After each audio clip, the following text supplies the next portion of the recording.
On this episode, we take a couple more steps back, but we're getting really close to taking some steps forward.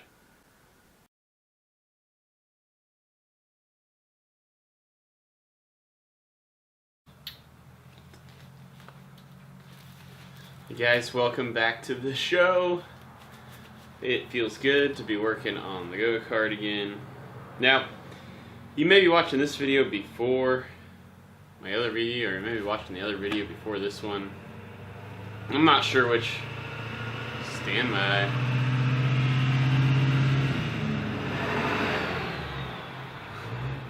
I'm not sure which episode's gonna come out first, but I'm still waiting for the pork butt to come off the smoker. We're right around 170 some degrees at the moment, so we're getting really close, maybe 177. But we're gonna figure out exactly what clearances we do have and don't have with the torque converter installed on the Briggs & Stratton Flathead 5-horse. So let's get to doing that. Alright, so this is a knockoff brand torque converter. I think I mentioned that in the last video. But one of the things, and I'd been warned about it both from my brother, because that's what he has on his go-kart, as well as somewhere else. They don't send the proper hardware for these things, so I had to go to the hardware store and buy some 5/16 by 24 by 1 inch nuts, cap screws, whatever you want to call them, and some lock washers. Basically that's your fine thread bolts, and so that's what we got, and we are going to town with those. But you can see I've selected to do the center bolts. As you can see, I've done the center bolts of the 3 holes, so it fits up nicely, and that clocks it downward a bit. And I have to do that because on the back side there's sort of a nub here, and I'll get a better shot of that later, that would otherwise come into contact with the gas tank. So good news is I don't have to clearance anything on the gas tank, but I do believe my mounting plate on my frame, I'm gonna have to cut a notch in it, and hopefully it's only like this big, but we'll see. Get this on here.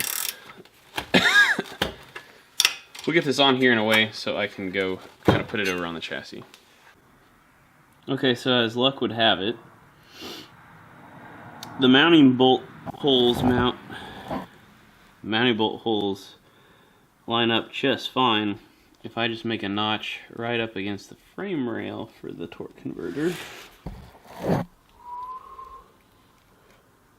However, the problem there is that if that's the sprocket in there, it would no longer line up with the sprocket back there. Now, the advantage I have with the jack shaft is I can just relocate this on the inside of this flange. However, we're awfully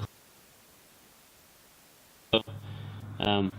We probably are going to have a clearance issue there, but I feel like it's going to be much easier to cut these loose on the jack shaft. I know I have to redo the chain on the other side anyway, and screw this forward if I have to. And I think that's just going to solve more problems, I think, and leave the motor in the same spot. However, now that I'm looking at it again, even if I notch for the mounting plate on the side of the frame, this pulley, now that I look at it, is going to hit right on it. So maybe it just makes more sense to move the motor outward this way, try to keep that jack shaft in the same spot that it is. So may have to think about this a little bit more. Alright, here we've shifted the motor further over, and honestly, this back sprocket lines up really well with the jack shaft sprocket. You can kind of see back in there. There's going to be a little bit of probably working with that. But this now means I've got to recut mounting holes, which isn't that big a deal, but it looks like I'm gonna have to want to prop up the motor a little bit. Looks like about a 1/4 inch gap, which that's okay too. So I could almost make something that covers this up, just kind of scab over the top of that. But that's okay too, because honestly, I think I'm gonna want more. You know, I can add more weight to the front of this thing to help with the, they call it understeer, maybe? I think is going to be advantageous to me. So, now, the motor's going to sit a little bit, will be off-centered, going down the road, but hey, I mean, it is what it is, you know, like, but yeah, we'll kind of leave it like this, and then we can get that front axle. Well, I might just work on getting the mounting plate situation done, and then we'll go back to mocking up the front axle, because we'll want to get the rest of this stuff on, just to make it to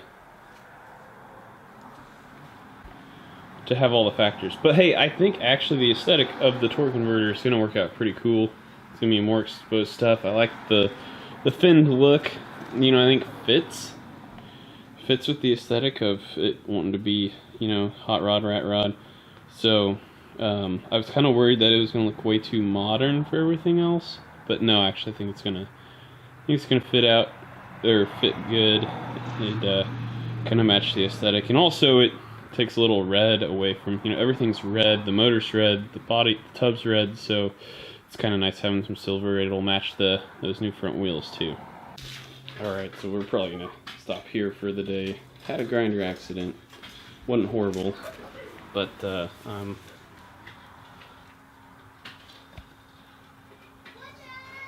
there we go.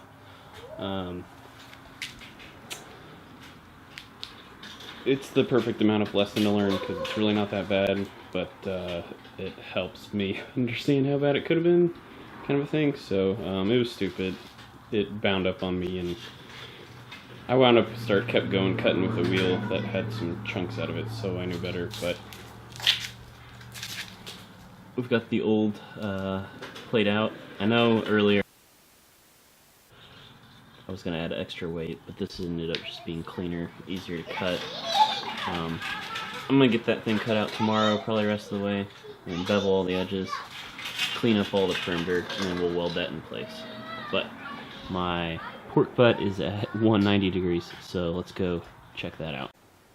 So just a quick work night here tonight. I finished making the cut after my accident. It is Monday. Thought I was going to have a lot of time to work on Sunday, but we kind of did an impromptu make up Easter at the in-laws yesterday, so I was gone most of the day. But went ahead and put a bevel on all 4 sides of this tonight with the grinder after cutting it. I probably will stick weld this into the chassis, but we got the whole cut on that. And you know, like I said, it was a quick night. I drug this outside, did the cut outside instead of pulling a car out, setting up the welding table, all that stuff. So anyway, I'm gonna try to get this up for tomorrow morning. Looked like the old pulled pork video wasn't a huge hit, so that tells me I think my subscribers really are mostly interested in the go-kart project. So that'll do it for this episode. Until next time, peace out.